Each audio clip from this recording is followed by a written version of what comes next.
My check 1 2. It's the Y2K collector, and totally, absolutely, completely stoked about this pickup that came in today. Alisia Dragoon is a game that I have had my eye on for maybe 3 years now, and I've always hoped that the price of the game would go down, back down to kind of like the 40s, 50s, where it was when I initially thought that the game was too high. I thought it was too high when it was like in the $40 or $50 range. But over the years, the game just continued to go up into the 60s, the 70s, the 80s, and now this game roughly goes for between 100 and 120 bucks when it's complete. That is. So I'd held off and held off and held off, but I took some of the proceeds from some of the games that I'd sold recently and decided to finally bite the bullet and add Alisa Dragoon to my collection. Sega Genesis is not one of the most popular systems to collect for. I think here in North America, most people typically go after Nintendo, obviously, right? Like everyone's typically gunning for all things Nintendo.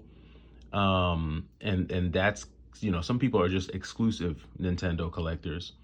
I'd probably say maybe after that is maybe where Sony comes in. PlayStation 1, PlayStation 2, people typically collect for that. I still think that the Xbox is at the bottom of the totem pole when it comes to collecting.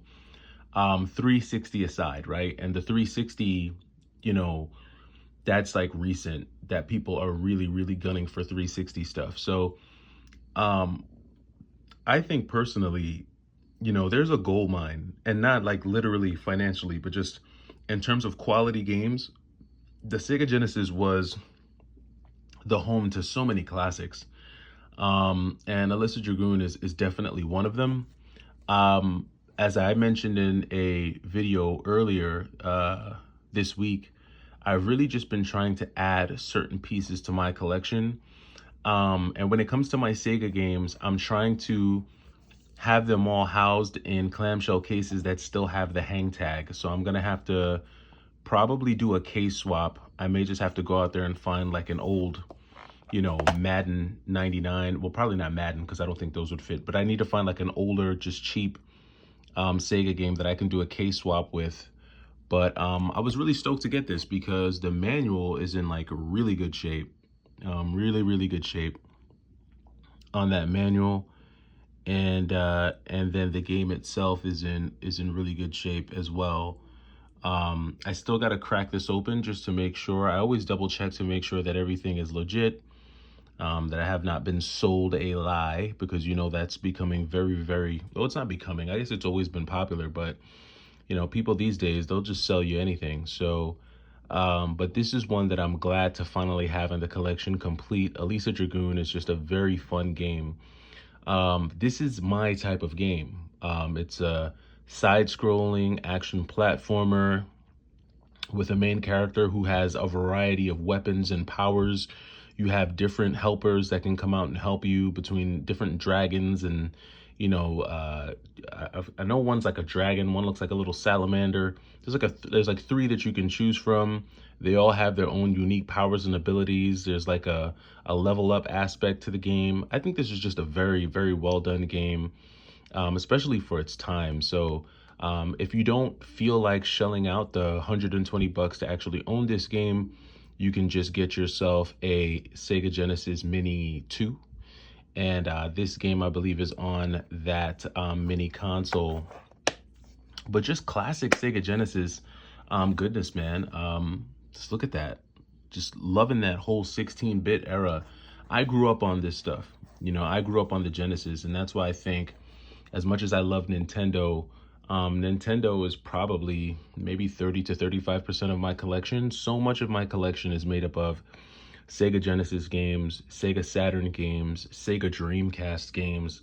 Because Sega is just a staple in the game, man. And I know Sega isn't everyone's cup of tea, But if you like playing video games, especially if you like arcade style games, if you like action games, Sega was where it was at. And Super Nintendo and Nintendo, they had a good mix. I think Nintendo had a really good mix of games, platformers, RPGs, and things like that. But Sega somehow always mastered the arcade experience, and I'm a diehard arcade guy. Now, speaking of like more rare and collectible and more expensive pieces, it's funny to see what happened with the Concord game that came out for the PlayStation 5.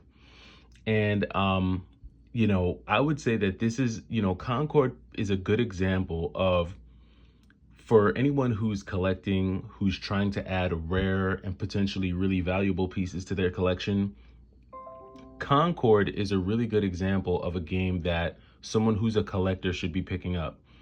Not because the game is good. Obviously, everyone understands that it's a pretty bad game in terms of gameplay. I haven't particularly played the game. I don't even own a PlayStation 5, so it wasn't coming up on my radar. But Concord is now on my radar for the mere fact that 20 to 15 years from now, when we think about the PlayStation 5 and we think about Concord, it's going to be remembered as the game that was discontinued within 2 weeks. And unless you actually have the physical copy of the game, it's over for you. You're not going to be able to download it or play it anywhere else. And in this age, in this era, where everything has a digital footprint, something like that makes every physical copy worth that much more. And I feel like there's a game that was on the Wii U that something similar happened to. I don't know if it was Devil's Third. I feel like something similar happened with like a Devil's a Devil's Third. Someone can let me know down in the comments if I'm right or if I'm wrong. But whenever you have games like that in this era, in the digital era, in the download era, when you have games that hit the market, completely tank, and then they're pulled off the digital shelf, but there were still a certain amount of physical copies, that's a recipe for a rare collectible game. And if you have a copy, I would say hang on to it. If you don't have a copy and you're a collector and you're just collecting it just for the sake of, hey, this will be rare and collectible one day, I say go for it. Go for it. Right now, I'm seeing that game go for anywhere between $75 and $150. And I think the potential for something like that years down the road is definitely big. But that's just me purely speaking from a collector standpoint, not from a gamer or a standpoint of anything like that. So, but let me know what you think down in the comments. What do you think in terms of, this is for the more so for the collectors out there. When it comes to building your collection, do you go for rarer and more valuable pieces for your collection? Do you just collect purely whatever it is you see? Is it a wide range? Or do you just avoid the rare collectibles altogether? Let me know what you think down in the comments. And that'll do it for me. It's the Y2K Collector. Hopefully Monday has treated you well. You started your week off good, and it's a solid week for you. I'll catch you in the next video. Take it easy.